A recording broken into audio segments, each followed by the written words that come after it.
మూడవ మాట, అమ్మ ఇదిగో నీ కుమారుడు. బాధ్యత. బాధ్యత అనేది చాలా ప్రాముఖ్యమైనది. క్రైస్తవుడికి అనేది బాధ్యతలు చాలా ఉంటాయి. ఎవరికైనా అయితే వారి కుటుంబంలో ఒకరికే బాధ్యతలు ఉంటాయి, కానీ వారి కుటుంబం పట్లే బాధ్యత ఉంటుంది, వ్యాపారం పట్ల బాధ్యత ఉంటుంది తప్ప అలా కాదు క్రైస్తవుడికి. ప్రియులరా, సంఘ బిడ్డలు అందరి పట్ల బాధ్యత ఉండాలి.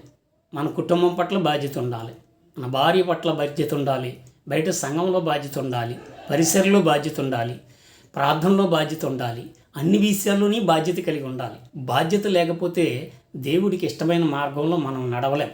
చాలామంది సంఘ బాధ్యతలు వదిలేస్తారు, తన కుటుంబ బాధ్యతలు చూసుకుంటారు. అలా ఉండకూడదు. చాలామంది ఏం చేస్తారంటే సంఘం బాధ్యతలే చూసుకుంటారు, కుటుంబాన్ని వదిలేస్తారు. అది ఇష్టం ఉండదు దేవుడికి. పరిలుగా సేవ చేస్తున్నవాడు సంఘంలో బాధ్యత చూసుకోవాలి. ఏ బిడ్డకి ఏ అవసరం ఉందో, అక్కరో సమస్య, ఇరుక, ఇబ్బంది, ఏ రకంగా నన్ను తుట్టెళ్ళిపోతున్నాడేమో చూసుకునే బాధ్యత సేవకుడికి ఉంది, సంఘానికే ఉంది.